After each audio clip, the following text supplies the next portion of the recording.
Pinagpalang hapon. Kalayang kabuhayan. Ito na po ang ating kulungan na nagawa na po natin. Ayan po. Oh. Ang ating mga sisiw ay kukulong na natin rito yung mga ating mga sisiw. Ayan po, may nasampulan na po tayong 3 sisiw. Mga lalaki po ito. Kaya lang nagpapikit-pikit-pikit, parang may sipon ata. Pumipikit-pikit ang mata. Lalo na malamig po rito sa silang. At susunod po natin rito yung mga ibang sisiw rito na pag-alagala, ating ikukulong na rin para wala na po tayong sisiw na nakagala rito. Ang babae na lang siguro, yung 3 babae na malalaki na, atin din natin ikukulong yun. Dahil yan po ayan po yung 3 babae nandun. At yan ay malalaki na. Kaya ng tibay ng katawan yan, kaya ng tibay ng lamig. Sa panahon matitibay na itong mga sisiw. Talagang naman delikado pa itong mga sisiw natin rito. Kaya itutuloy natin ang paggawa ng ating kulungan para may kulong na po yung mga sisiw natin. Lalagyan po natin ng ganito para hindi po makalusot yung sisiw. Ayan po, harangan po natin, double natin para hindi sila makalusot. Dahil yung ibang sisiw makakalusot pa rito dahil medyo malaki pa ang butas nito Kaya lalagyan na natin ng ganitong para hindi na siya makalusot. Ayan po, tatalian na lang natin to. Yan. At hindi na siya makakalusot pag ganito. Krusado, malilit na lang yung puwang.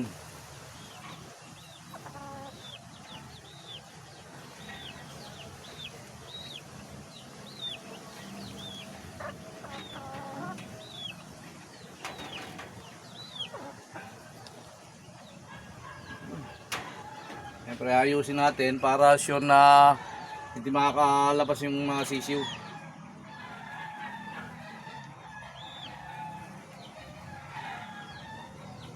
Ba makalabas sayang po ang gawa natin. Yung pagod ba.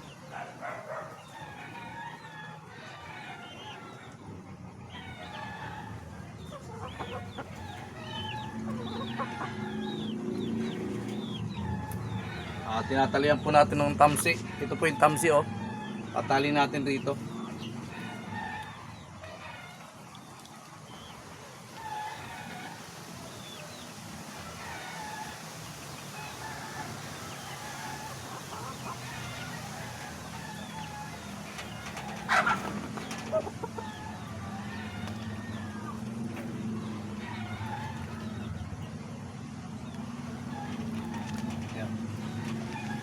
Okay na ito pag ganito kalaki yung butas.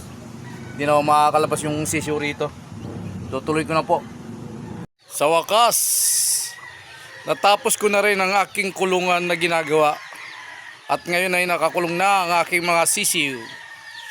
Matagal kong ginawa yan. Ngayon ko lang natapos. Ayan na po sila Yan. Ito yung mga lalaki po yan. 6 ang lalaki. Tapos ito po yung mga babaeng sisiw. Ayan, mga babaeng sisiw. 7 babae, 6 na lalaki, at yung isa pong lalaking nag-iisa.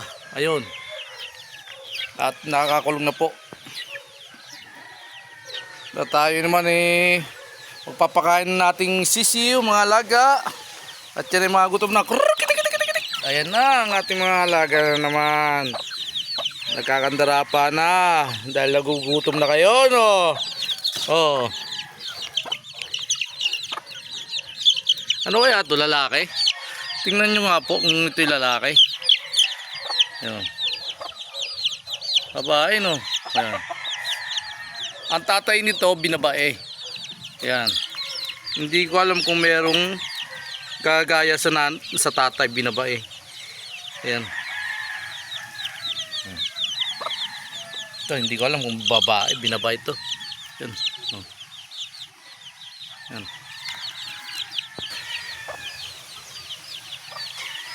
Ikaw na pala ang nagmamayari ng pusong minamahal ko. Pakisabi na lang Huwag mag-alala at okay lang ako. Ayan po ang ating mga manok. Kumakain na po ito. Yung iba, hindi pa. Inuna ko muna itong mga lalaki. Kaya, ikaw ang nagmamayari ng pusong minamahal ko. Pakisabi na lang, huwag mag-alala at okay lang ako. Naman tayo sa isang araw nating gawain. Titingnan natin itong binalot natin kung hindi na bulok dahil bata pa kasi inuinan ko na eh. Ayan, oh, wow. Ayan na, parang naninilaw ah. Naninilaw yung bunga. Oh, di kaya nasira na to.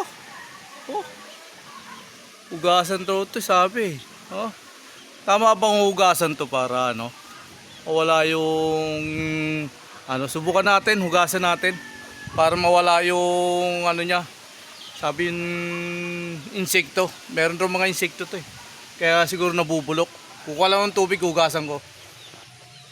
Buhusan natin yung langka para magtuloy-tuloy. Sabi raw kasi nila, pag binuhusan yan, para ano, mawala raw yung sabi insekto. Hugasan na natin. Tapos tingnan natin sa susunod na araw kung hindi siya nasira. Pero mamaya natin tatakpan yan pag natuyo na. O wag na natin takpan. Ito, natapos naman tayo sa isang araw natin gawain. Pinagpalang hapon. Hapon naman po tayo ngayon. Araw ng linggo. Linggo. Oh, pinagpalang hapon, araw ng linggo. Go, go, let's go!